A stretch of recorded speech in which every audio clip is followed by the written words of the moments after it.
Welcome to Press TV's extensive coverage of the uprisings and revolutions in the making in the region. This half hour we're going to go to Yemen and take a closer look at the latest situation taking place.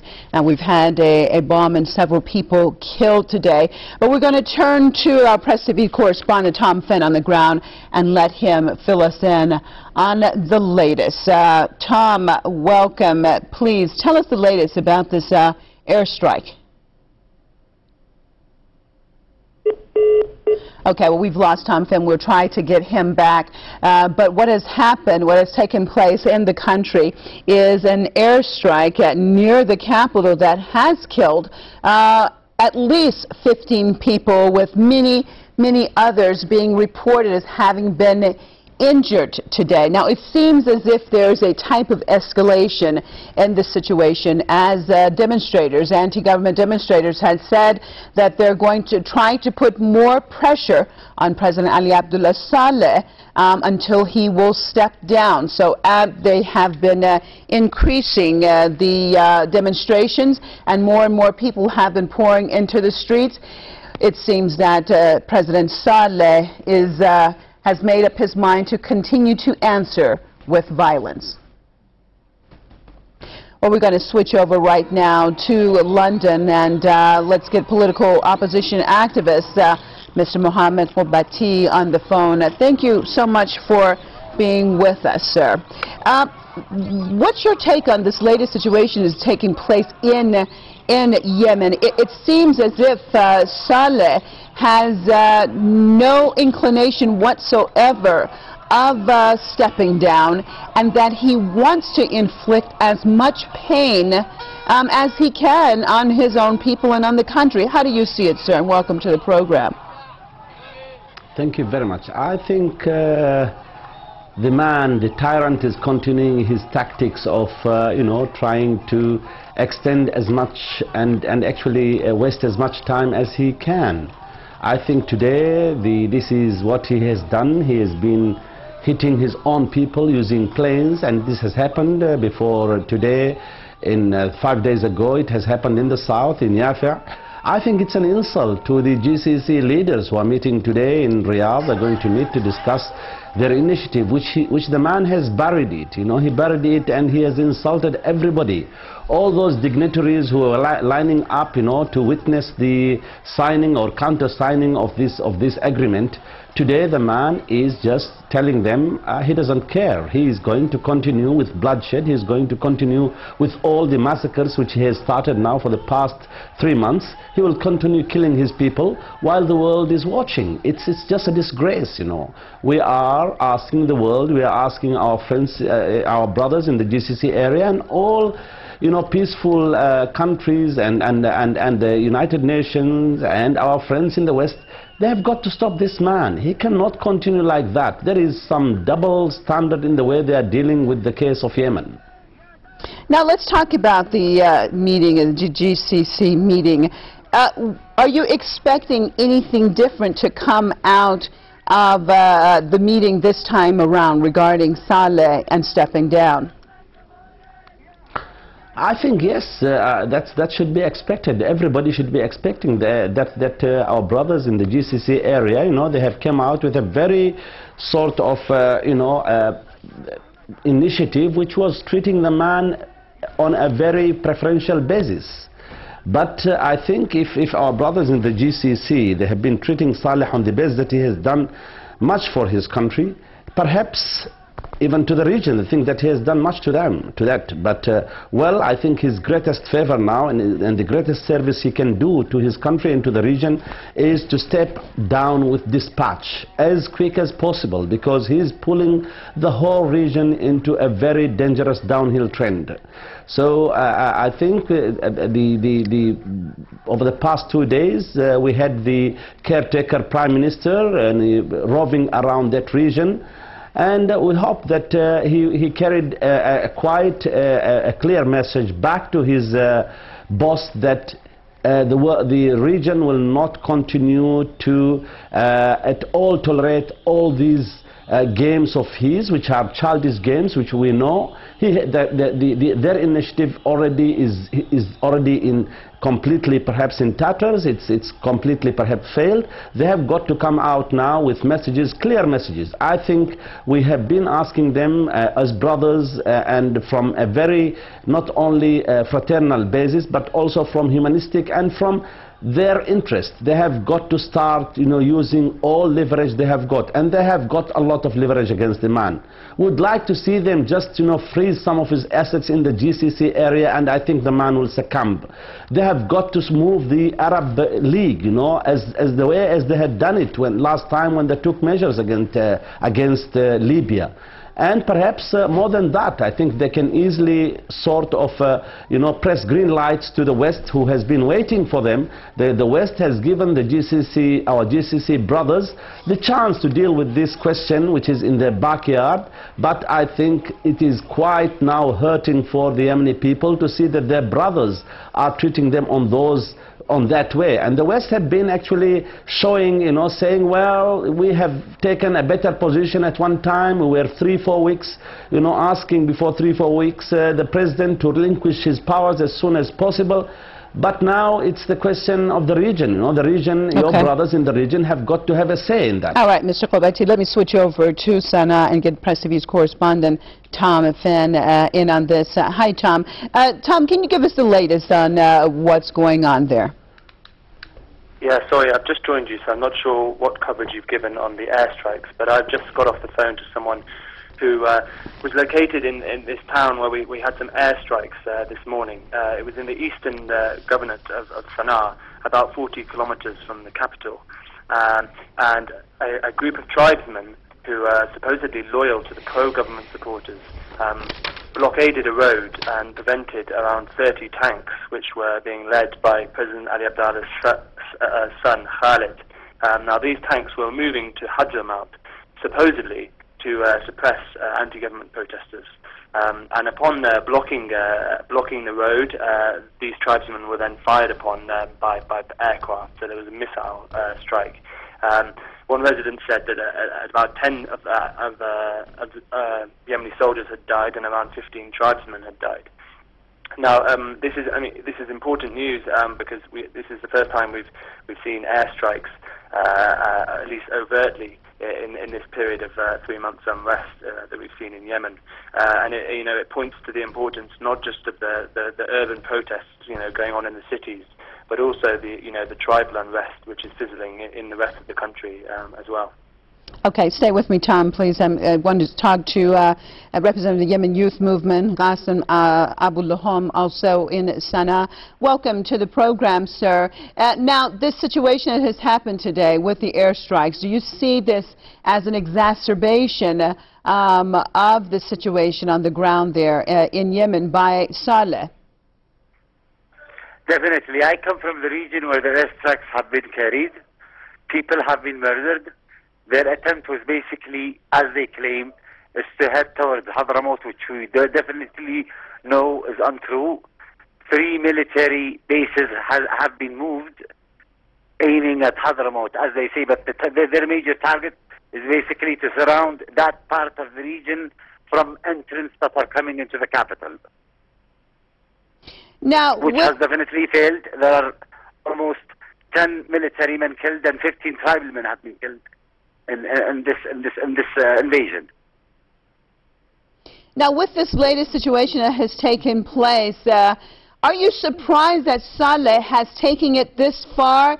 Does it appear to you that he thinks that he has the okay to do this from the international community, that really the international community has not gotten so involved? We have seen the involvement to a certain degree of the GCC and trying to suggest or give a couple of different proposals, but overall the wider scale international community, do you think he may feel that way, Mr. Abu Lahom? I think he is definitely feeling that way. The GCC and the international community have been very tolerant with him, and therefore he feels it is a green light for him to invade everywhere or to occupy everywhere, because there aren't really There aren't really tangible or actual measures that have been carried to prevent him from doing such things. And if he is not prevented by any means, he can go further and further, and the country can turn into chaos easily by his policy. Okay, let me turn back to London and back to Mr. Qubaty. How do you see that? Now, our guest in Sana'a said that basically the international community, as well as the GCC, they have been very tolerant of what Saleh has been doing. Do you agree with his statement? And if so, why do you think that that is the case? It's not they have been only tolerant. I think they have been treating this man with a lot of preferential basis, you know. The way their initiative has treated him, he has all the time been given very easy ride, you know. He's changing the agreement the way he likes. But now I think things are getting quite serious. If this man is using aircraft, you know, to bombard his own people, obviously, he's as Mr. Abu Luhum said from Sana'a, he's trying to stop the people from taking part and coming to share with the youths the revolution in Sana'a. These people, they have said, they have come out and they have said clearly 2 days ago that because the GCC initiative has went ground now, it is completely grounded, then they're going to come and take part in pushing things towards pushing the man out. So now, obviously, in front of everybody, he has done that previously in Yafa. He has done that in Ta'az 2 days ago. He's killed like 7 people yesterday, and he's doing it now in Nahm today again. If these people from around Sana'a are coming to help the youth in Sana'a, he's just going to kill them the way he has done it today. He's just going to bombard them. Is the world going to tolerate that? I don't think it's a matter of tolerance. I think the man has got only to be stopped completely, because this is massacres. These are atrocities against humanity.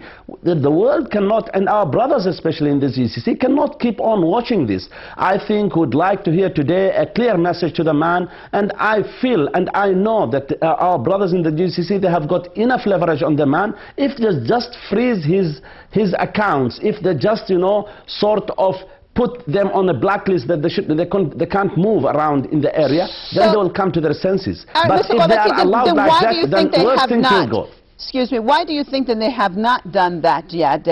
Why haven't they frozen his assets? I've said that. I think that at one time they have been treating him on the belief that this man has done, you know, some good for his country or perhaps some good for the region. But now I think the only service he could do, the only good thing he could do for the region and for Yemen is to leave as soon as possible and as quick as possible with dispatch. Because he is taking the whole region and the country into an area of very dangerous waters.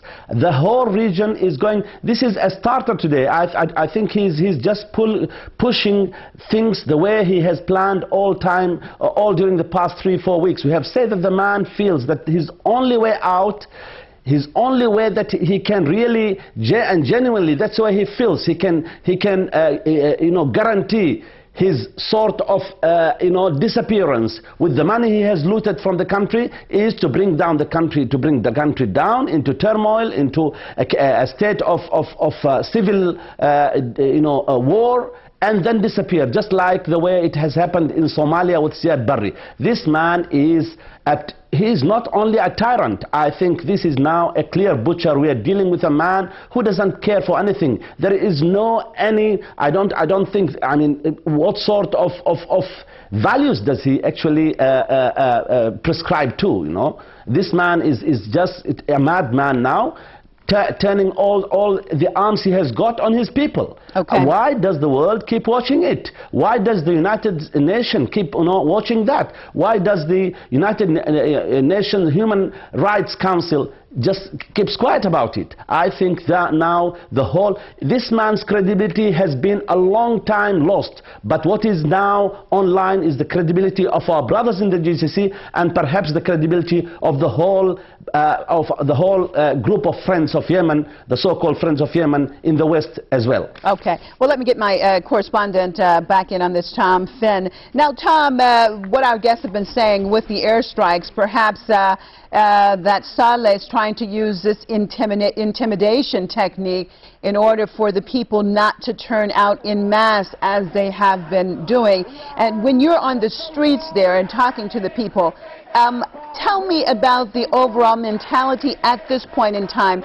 Are they being intimidated as the violence is increasing and now even the skies are being used to bomb his own people? Is his intimidation technique likely to work? Well, I think we should mention first that the sort of wall of fear that existed in Yemen, at least before January, was broken a while back.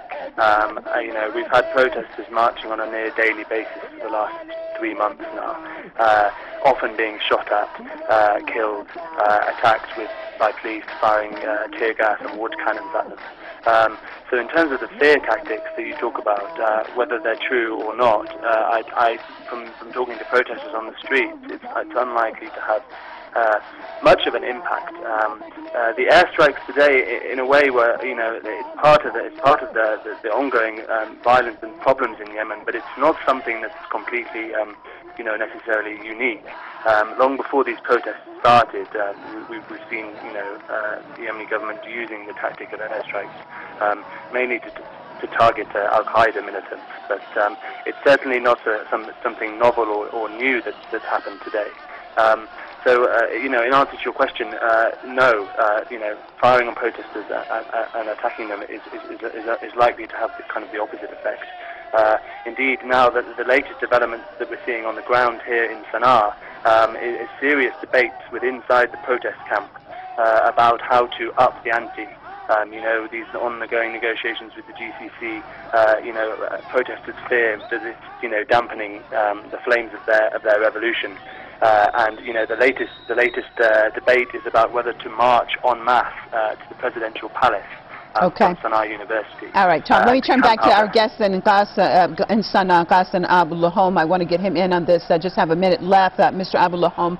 What's your take on the question that Mr. Qubaty had asked? Why hasn't the international community gotten involved? Why hasn't the GCC done more than they have already? What would you answer? What would be the answer from your perspective to these questions? I don't know what the reasons really behind them having the feeling that he is the right person to carry the job of fighting terrorism, of fighting Al-Qaeda here in Yemen. And by now we know that he really doesn't have that capability of doing that. But the West and the GCC countries still have that belief that if the country goes into chaos itself, nobody's favor, and he's the right man to do that. He is not the right man. This man is going to turn the country into chaos. He's been killing innocent protesters. They have to be ready to open their borders for refugees soon. If things continue as they are, they have to be ready to open their borders for casualties that are going to be needed to be treated because we are not able to do so in our own country. All right, and on that note, I'd like to thank you, Mr. Ghassan Abu Lahom, Yemen Youth Movement Sana'a, and from London, Mr. Mohamed Qubaty, political opposition activist and also former Yemeni ambassador to Lebanon and Cyprus, and our very own Press TV correspondent, Tom Fenn. Thanks for that update on the latest in Yemen. And thank you, viewers, for staying with us right here at Press TV. And as you know, anytime we get any breaking information on all the revolutions in the making in the region, we'll be bringing you all the information right here at Press TV. So stay tuned. And the news will be up in less than 3 minutes. Thanks so much for staying tuned to Press TV.